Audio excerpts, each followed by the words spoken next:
আখি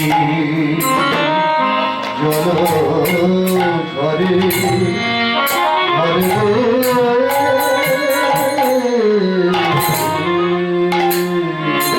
সেই গোরা কাঁদে সেই গোরা কাঁদে দেখো সেই গোরা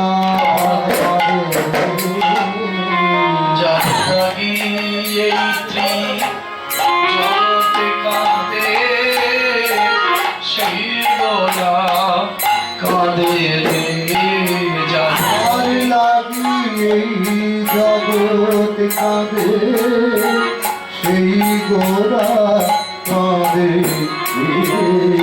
যার লাগিয়ে জগৎ কাঁদে সদা গৌরী গৌরী গৌরী বলে জগৎ কাঁদে গৌরী গৌরী গৌরী বলে যার লাগিয়ে জগৎ কাঁদে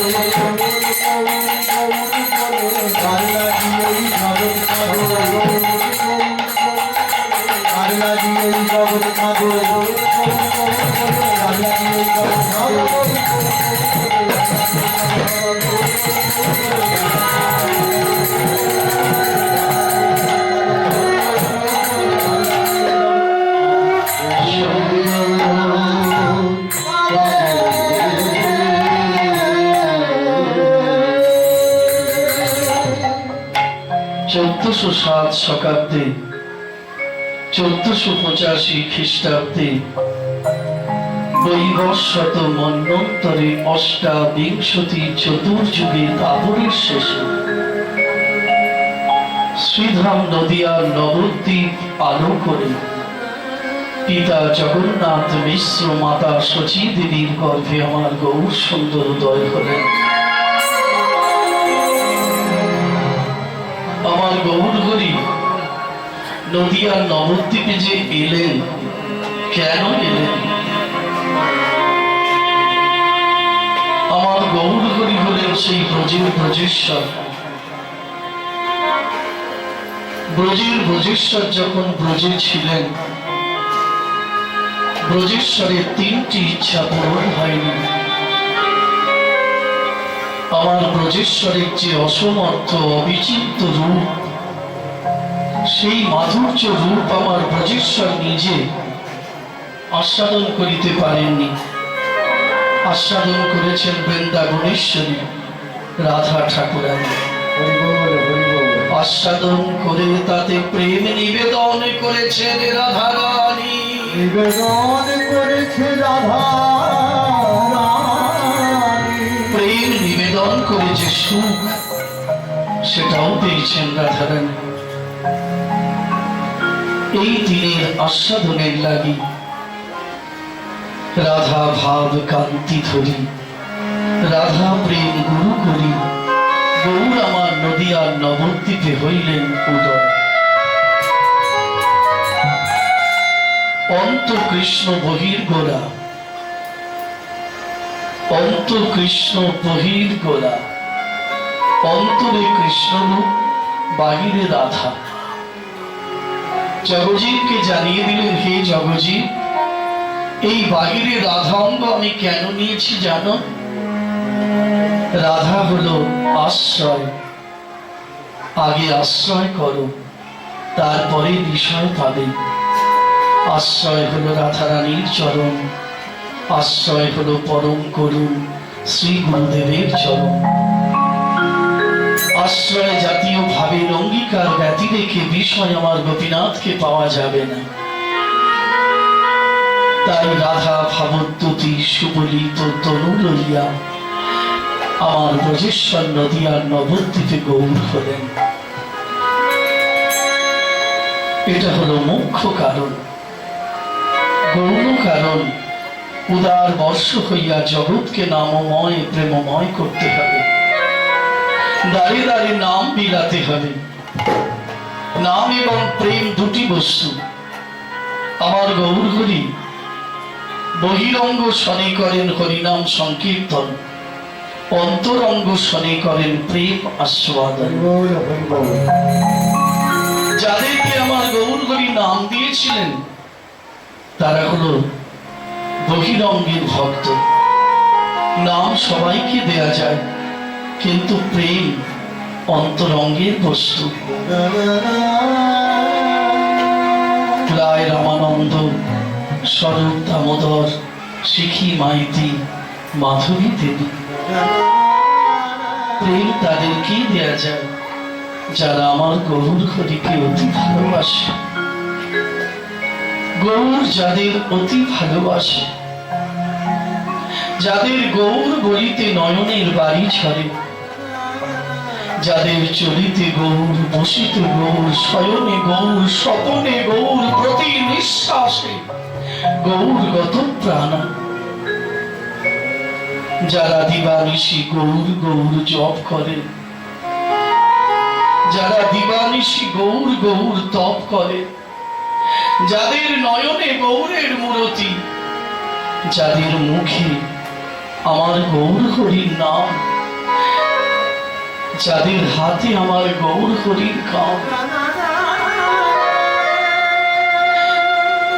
যাদের হৃদয়ে গৌরের ভগতি, যারা গৌর বিনা আন জানে না, তাদেরকে প্রেম দিয়েছিলেন। আমরা অনেকেই হয়তো নাম করি বা নাম শ্রবণ করি। এই যে হরিনাম কীর্তন, আপনারা নিশ্চয় জানেন, এই যে রাধা গোবিন্দ লীলা, আজকে আমার দিনু বাবার শ্রীগৃহে, পরেশ বাবার শ্রীগৃহে এই যে মহতি মহানাম মহামন্ত্র নামের এত বড় যজ্ঞের আসর, এই গ্রামের ভক্তদের অবশ্যই জানা উচিত। এই কলিযুগে হরিনাম বিনা জীবের কোনো গতি নাই। গীতার দশম অধ্যায় আমাদের সনাতন ধর্মের ধর্মগ্রন্থ পড়বেন, গীতা পড়বেন, ভাগবত পড়বেন, বেদ বেদান্ত পড়বেন, উপনিষদ পড়বেন। কলিযুগের শ্রেষ্ঠ যজ্ঞ হরিনাম যজ্ঞ। আপনি বাড়িতে যে কোনো ঠাকুরের পুজো করতে পারেন, কিন্তু দেখবেন যে কোনো ঠাকুরেরই পুজো করুন না কেন, সর্বপ্রথমে আপনাকে আচমন করতে হবে নমো বিষ্ণু বলে। আপনি নমো দুর্গা, নমো কালী, নমো শীতলা, নমো মনসা বলতে পারবেন? এবং সর্বশেষে আরম্ভ করতে হবে ঐশ্বর্য কৃষ্ণ দিয়ে, শেষ করতে হবে মাধুর্য কৃষ্ণ। শেষে হাতে গঙ্গা জল নিয়ে প্রিয়তাং পুণ্ডরীকাক্ষং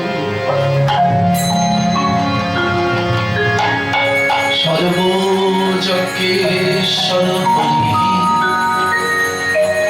তস্মিন তুষ্ট জগৎতুষ্ট প্রণীতে প্রণীতং জগৎ এতৎ শুভ অশুভ কর্ম ফলম শ্রীকৃষ্ণ পাদ পদ্মে অর্পিতমস্তু। হরি বল, হরি বল।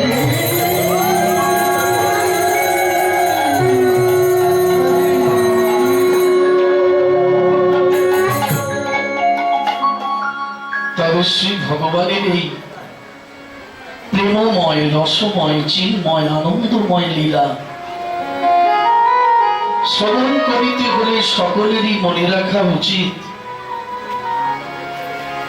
অগণিত রাজর্ষি, ব্রহ্মর্ষি, দেবর্ষি, মহর্ষি, কত গুণীজন, কত সুধীজন, কত ধীমান পুরুষ গঙ্গা তীরে বসে বসে আজ অথ সংসার বিরাগী পরমহংস শিরোমণি বেদব্যাস পুত্র সুখদেব গোস্বামী প্রভুপাদ আসন্ন মৃত্যু পাণ্ডব বংশের রাজা অভিমন্যু নন্দন মহারাজ পরীক্ষিতের কল্যাণার্থে এই যে মহামন্ত্র বাণী জগজীবের দ্বারে দ্বারে প্রকাশ করলেন, ভগবান শ্রীকৃষ্ণ যেমন দেখুন, এটা ভাগবতের পাতাতেই আছে, দেখবেন নিগম কল্পতরুর গলিতং ফলম সুখমুখাৎ অমৃতং দ্রব সংযুতং পিবত ভাগবতং রসং আলয়ং মুহুরহ রসিকা ভুবি ভাবুকা। এই বেদরূপ কল্পতরুর ফল, কোন গাছ থেকে ফল যদি সরাসরি মাটিতে পড়ে ফেটে যাবে, নষ্ট হয়ে যাবে, কিন্তু যদি পাতায়, শাখায়, ডালে, প্রশাখায় আটকাতে আটকাতে পড়ে নষ্ট হবে না। সেই বেদের ফল ধরলেন প্রথম আমার ভগবান শ্রী গোপীনাথ। ওই যে রাধা গোপীনাথ বিগ্রহ ভগবান জি ছেড়ে দিলেন, কে ধরলেন? ভগবানের শিষ্য সৃষ্টিকর্তা ব্রহ্মা। ব্রহ্মা ছেড়ে দিলেন, তারই শিষ্য ধরলেন দেবর্ষি নারদ। নারদ ছেড়ে দিলেন, ধরলেন তারই শিষ্য বেদব্যাস। এ পর্যন্ত গোপনে ছিল। তারপর তারই পুত্র এবং শিষ্য সুখমুখাৎ সুখদেবের মুখ হইতে দ্রব সংযুত রসের আকারে প্রেম রস, এই রস আস্বাদন করতে হলে সকলেরই মনে রাখা উচিত এই রাধা গোবিন্দ লীলা, এই প্রাকৃত জগতের নরনারী, যুবক যুবতী, কাম কামিনীর, নায়ক নায়িকার আত্মেন্দ্রিয় প্রীতি বাঞ্ছামূলক ধুলার ধরনীর অবৈধ প্রেম নয়। এটা প্রহেলিকাময় একটা রূপক বর্ণনা নয়, জ্ঞানার্থ জীবনের স্বেচ্ছা পরিকল্পিত কাহিনী নয়।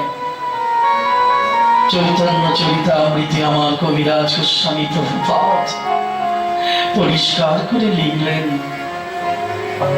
পাইয়া যার আজ্ঞাধন ব্রজের বৈষ্ণবগণ, বন্দ তার মুখ্য হরিদাস, চৈতন্য বিলাস সিন্ধু কল্লোলের এক বিন্দু, কণার কণা কহে কৃষ্ণদাস। কৃষ্ণদাস কবিরাজ রসিক ভগত মাঝ যেহ কইল চৈতন্য চরিত, গৌর গোবিন্দ লীলা শুনিতে গলয়ে শিলা, তাহে না জন্মিল মোর প্রীত।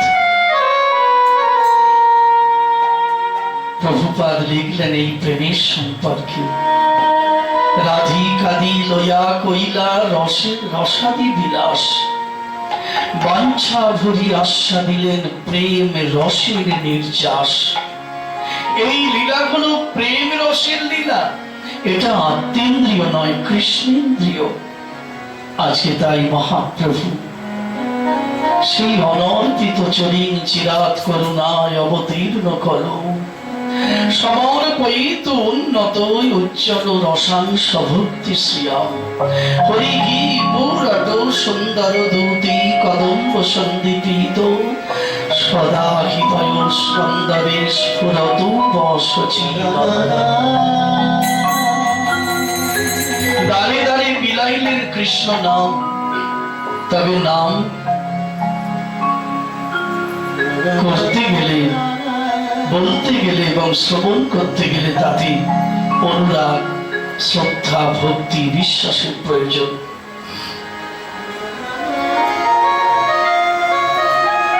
কবিরাজ গোস্বামী লিখলেন, হেন কৃষ্ণ নাম যদি কেউ লয় বহুবার, তবে যদি প্রেম নগে নগে অশ্রু ধরে,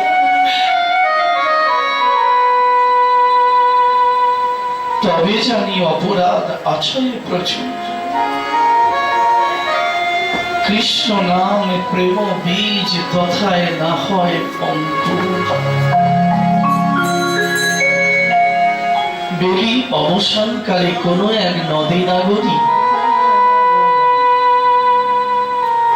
সুরধনী গঙ্গায় জল আনতে গিয়ে আমার গৌর রূপ দর্শন করলেন।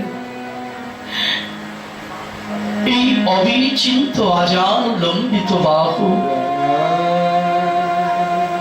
এমন করুণার অবতার আমার মহাপ্রভুর মধ্যে কি ছিল না? আমাদের সংসারী জীবের যে 5টি অহংকার, জাতি, বিদ্যা, মহৎ, রূপ, যৌবন, তিনি ব্রাহ্মণ জাতি, সকল জাতির শ্রেষ্ঠ। তিনি বিদ্বান, গুণবান, জ্ঞানবান, বিচক্ষণ, আদর্শবান পুরুষ। তিনি মহৎ, তিনি শক্তিমান, তিনি বিদ্বান, তিনি রূপবান। এত কিছু থাকা সত্ত্বেও মহাপ্রভু কি কোনদিন পাণ্ডিত্যের অহংকার করে গেছেন?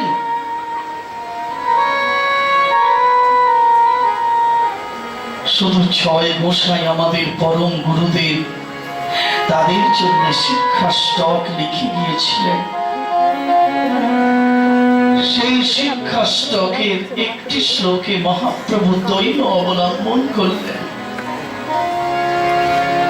ন ধনং ন জনং ন সুন্দরী কবিতাং বা জগদীশ কাময়ে মম জন্মনি জন্মনি।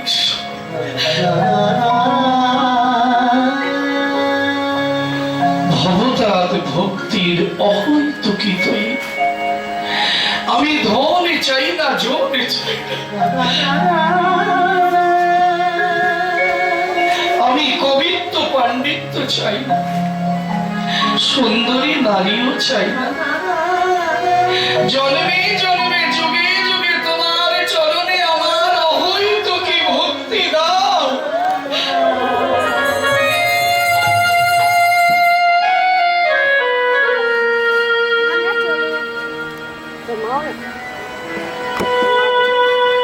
যে ভক্তিতে কোনো হেতু নাই, প্রাপ্তি নাই, স্বার্থ গ্রন্থ নাই, কপটতা নাই, বঞ্চনা নাই, নিষ্কপট, নিষ্কলুষ, নিষ্কিঞ্চন প্রেম।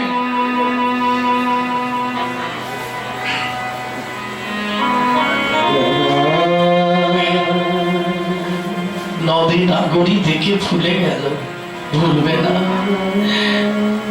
এই রূপ যে ত্রিজগতের কোন রূপের সাথে মিলবে না। নাগরী নিরজনে বসে বসে বলে, আমায় নাহি দিল লক্ষ কোটি,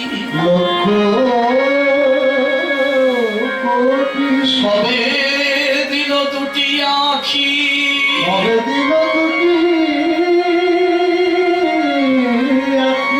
তাকে আবার নিবে সচ্ছাদ বিধি জলে তপধ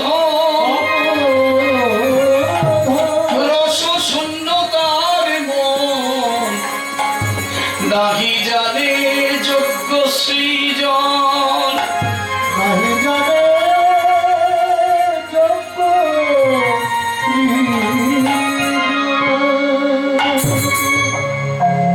এত সুন্দর রূপ দর্শন করলেন। দেখুন, ভগবানের রূপের প্রতি, ভগবানের প্রসাদের প্রতি, ভগবানের নামের প্রতি লোক কবে আসবে আমাদের? আমরা এসেছি বিক্রি করতে, আপনারা এসেছেন কিনতে। কি দিয়ে কিনবেন? পয়সা দিয়ে কেনা যায় যাহা অমূল্য সম্পদ, যাহা মূল্য দিয়ে কেনা যায় না, যাহা নিকরিয়া করি দিয়ে ক্রয় করা যায় না, সেই গৌর হরি। উদ্ধব সন্দেশে ভাগবতে উদ্ধবকে ভগবান নিজ মুখে বললেন, কোথাও যদি কৃষ্ণ নামের সুবাসিত বুদ্ধি পাও, তুমি তাহা কিনে রেখো। কি দিয়ে কিনবে? কৃষ্ণ ভক্তিহি রসভাবিতামতি ক্রিয়তাং যদি বা কুতোপি লভ্যতে তত্র লৌলঞ্চমপি মূল্যবেগনম কোটি জন্ম সুকৃতৈর নলভ্যতে। তুমি তাহা কিনে রেখো। কি দিয়ে কিনবে? তত্র লৌলঞ্চ, লৌল মানে লোভ, লালসা। লালসারও মূল্য দিয়ে কিনতে হয়, না হলে কেনা যায় না। সেই লালসা কোটি জন্ম সুকৃতৈর নলভ্যতে, এক জন্মে আসে না, কোটি জন্মের সুকৃতি সংস্কার জন্মান্তরবাদ মায়াবাদ তবে আসে। সাধু সঙ্গ করো, রসিক গণের প্রেমিক গণের সুজন গণের সঙ্গ করো। এ কথা রসিক যেজন জানে সেই জন, কুজন নাহিকো জানে অনুরাগে মন সদাই মগন দ্বিজজননী দাসে।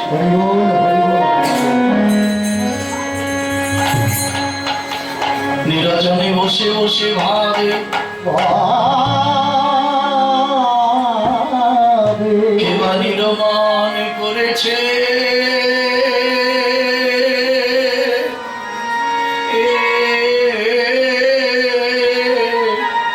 কেবা নিরমান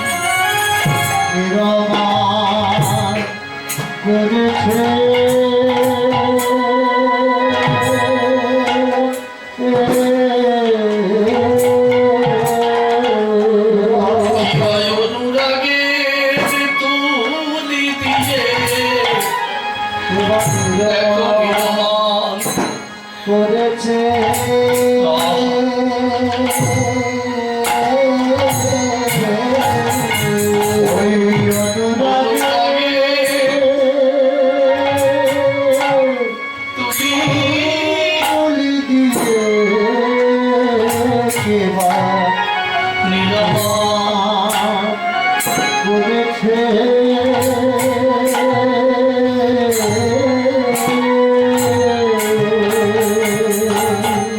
প্রতিবাদী নাগরিক এসে প্রশ্ন করে, কি এমন রূপ?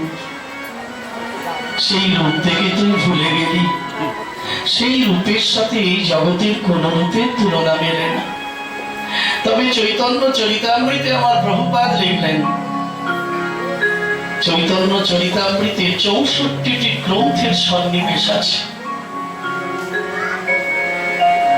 একটি গ্রন্থ থেকে তিনি লিখলেন, যদদ্বৈতং ব্রহ্মোপনিষদি তদপশ্যতনুভা জয় আদমান্তর্যামী পুরুষ ইতি সস্যাংশ বিভব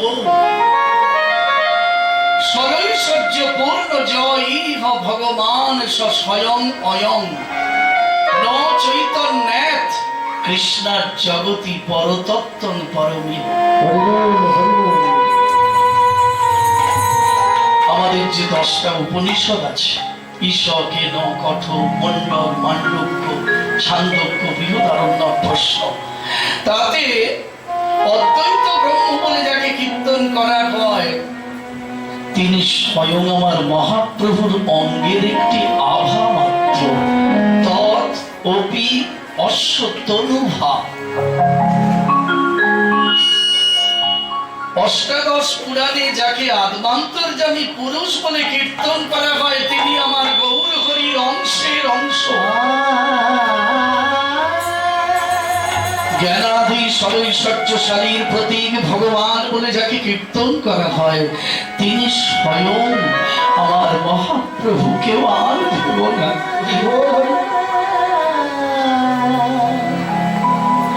এই যে দুয়ে মিলে একাকার, মিলে যে দুয়ে মিলে ওই রসরাজার মহাভাব, দুয়ে মিলে একাকার,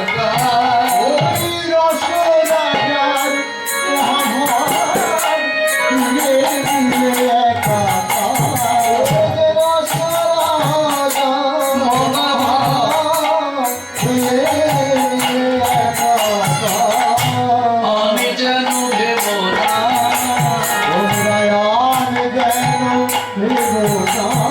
আবার গৌরাঙ্গ আর গোপী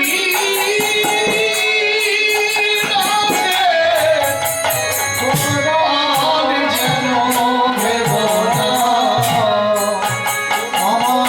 গৌরাঙ্গ আর গোপী আছে, এই যে দুয়ে মিলে একাকার, গৌরাঙ্গ আর গোপী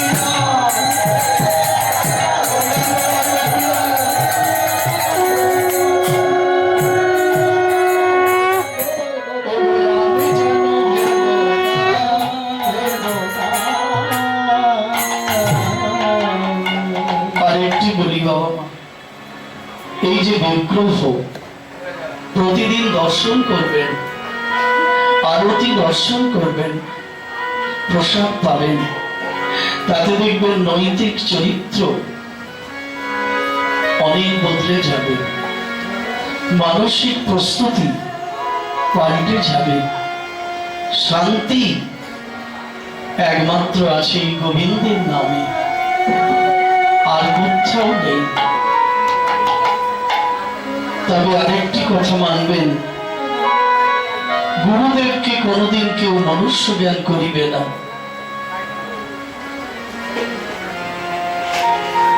মহামন্ত্রকে কেউ অক্ষর জ্ঞান করিবে না। আর এই যে বিগ্রহ,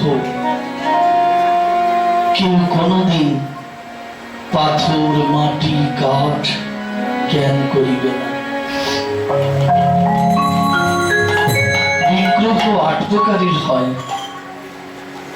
একটি মৃন্ময়, মাটি দিয়ে তৈরি, আরেকটি প্রস্তরময়, পাথর দিয়ে তৈরি, আরেকটি বালুকাময়, বালি দিয়ে তৈরি।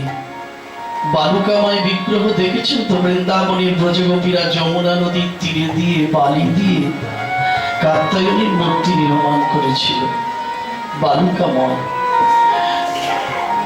আরেকটি হলো দারুময়, কাঠের বিগ্রহ, জগন্নাথ প্রভু শ্রীক্ষেত্রের। আরেকটি হলো মনোময়, কেউ মনের মন্দিরে ভগবানের বিগ্রহ স্থাপন করেন। আরেকটি হলো লেখা, কেউ দেখবেন কৃষ্ণ নাম লিখে, গৌর নাম লিখে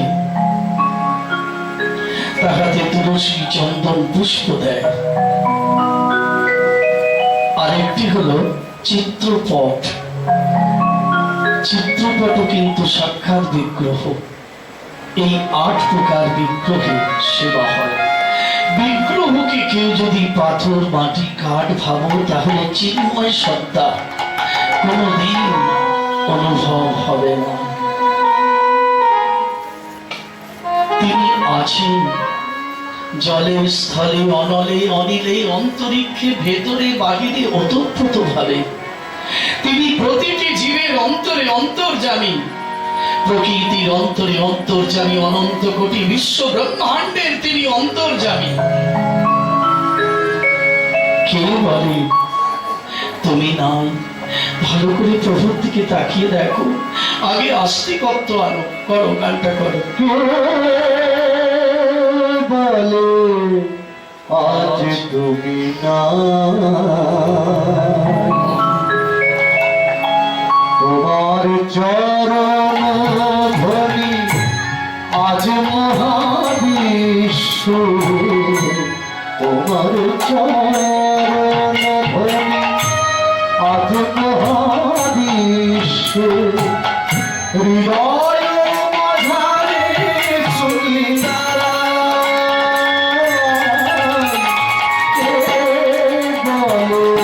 আজ তুমি তোমার চরণ ধ্বনি আজ মহাবিশ্ব হৃদয় মাঝারে শুনি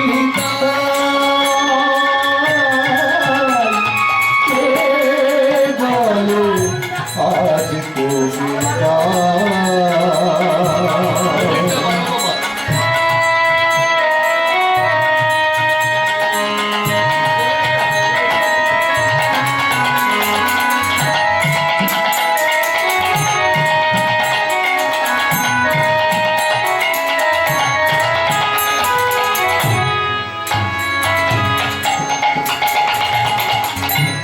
তুমি সখাব তুমি ভগবান তোমার নামেতে বলে হৃদয় পাশান তুমি সখাব